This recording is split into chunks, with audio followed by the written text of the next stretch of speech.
Hello बच्चों, maths एक्सपर्टो में आपका स्वागत है। अक्सर बच्चों को डायरेक्शन रेशियो और डायरेक्शन कोसाइन में बहुत सारे प्रॉब्लम्स और बहुत सारे डाउट रह जाते हैं। तो आज मैं आपके सारे डाउट्स क्लियर करने वाला हूं। आज के बाद आपको कभी भी डायरेक्शन कोसाइन और डायरेक्शन रेशियो से रिलेटेड कोई भी प्रॉब्लम नहीं होगी। तो ये देखते हैं क्या होता है। देखिए, अगर आपको एक वेक्टर दिया गया, सपोज कि आपको एक वेक्टर दिया एक्स आई प्लस वाई जे प्लस जेड के, और आपसे इसमें पूछा गया बताइए इसका डायरेक्शन रेशियो क्या होगा और इसका डायरेक्शन कोसाइन क्या होगा। देखिए, अगर डायरेक्शन रेशियो पूछेगा तो क्या हो जाएगा, जो मेरा एक्स वाई जेड यही मेरा क्या हो जाएगा, यही मेरा डायरेक्शन रेशियो हो जाएगा। इसको वेक्टर फॉर्म में हम आप लोग को पता है कैसे लिखते हैं, सेम ऐसे ही लिख लेंगे, एक्स आई प्लस वाई जे प्लस जेड के। समझ में आ गया। तो ये मेरा क्या आ गया, ये मेरा आ गया डायरेक्शन रेशियो। अगर आपसे डायरेक्शन कोसाइन पूछेगा तो आप कैसे निकालोगे। देखिए, कुछ भी नहीं करना, आपको मॉड आर से डिवाइड कर देना है, मॉड आर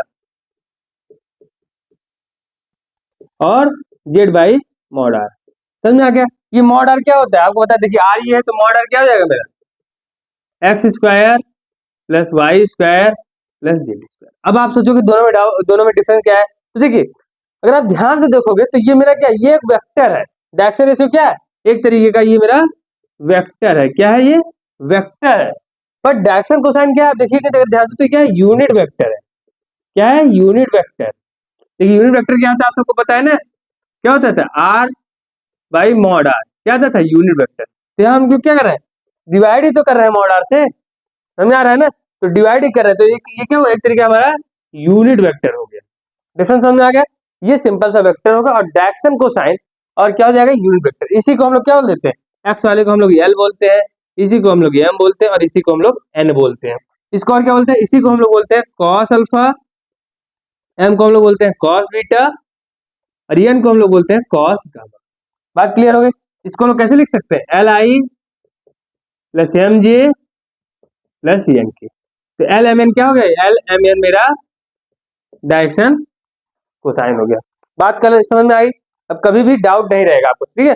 सिंपल से अगर वेक्टर है तो डायरेक्शन रेशियो क्या होगा, वेक्टर दिया रहेगा। और अगर डायरेक्शन कोसाइन है तो क्या रहेगा, आपको यूनिट वेक्टर फॉर्म में दिया रहेगा। ठीक है, आप देखेंगे यहाँ एल की वैल्यू होगी, एम की एन। समझ में आ गया, ये यूनिट वेक्टर है। और क्या आप इसकी प्रॉपर्टी जानते हैं, इसका रेशियो अगर हम लोग करें L square plus M square plus N square कितना आता है, 1 आता है। आप सबको पता है, ठीक है। आइए एक रिलेशन में और आपको बताता हूँ, फिर इसकी एक दो प्रॉब्लम करा दूंगा तो आपको एकदम क्लियर हो जाएगा। ठीक है, आपको इसमें दो रिलेशन याद रखना है। पहला, L square plus M square plus N square क्या होता है, 1 होता है।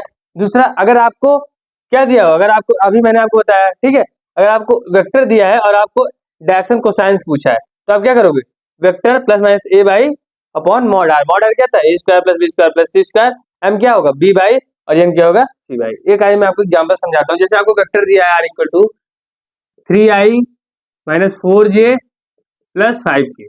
तो पहले आप क्या करो, इसका आपसे इसमें अगर पूछा गया है इसके डायरेक्शन कोसाइंस बताइए तो आप क्या करो, पहले मॉड आर निकाल लीजिए। मॉड आर क्या हो जाएगा, 3 का स्क्वायर प्लस माइनस 4 का स्क्वायर प्लस 5 का स्क्वायर। आपको पता ही है कितना होता है, ये आपको हो जाएगा 9 16 25, कितना हो जाएगा, टोटल 50 हो गया। और 50 को हम लोग क्या लिख सकते हैं, आप सबको पता है, तो लिखिए 50। और 50 को हम लोग तोड़ सकते हैं किसमें, 5 इंटू 5 इंटू 2, तो 5 बाहर आ जाएगा और √2 अंदर हो जाएगा। आप समझ में आ गया। तो बस आपको डिवाइड कर देना है। देखिए एल की वैल्यू मेरी क्या हो जाएगी, 3/5 √2, प्लस माइनस भी आप कर सकते हो, नॉर्मल कर सकते हो। और एम की वैल्यू मेरी क्या हो जाएगी, -4/5 √2 और एन की वैल्यू मेरी हो जाएगी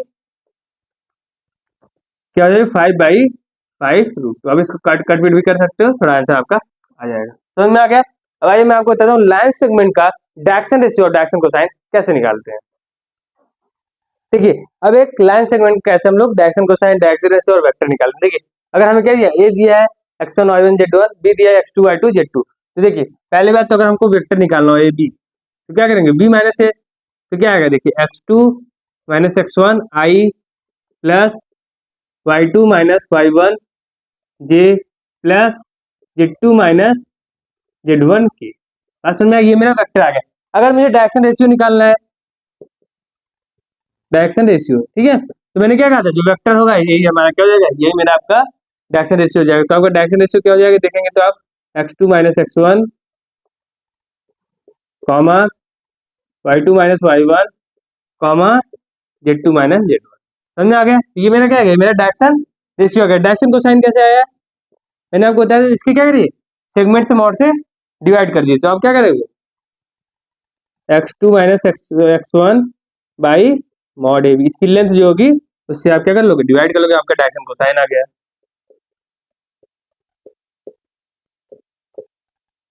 तो यहाँ पे मेरा हो जाएगा Z2 माइनस Z1 बाई तो ये मेरा क्या आ गया, मेरा डायरेक्शन कोसाइन आ गया, मेरा डायरेक्शन रेशियो आ गया। उम्मीद है कि आज के बाद आपको कभी भी डायरेक्शन कोसाइन या डायरेक्शन रेशियो में कोई भी डाउट नहीं रहेगा। अगर आपको कोई डाउट है तो आप कमेंट कर दीजिएगा।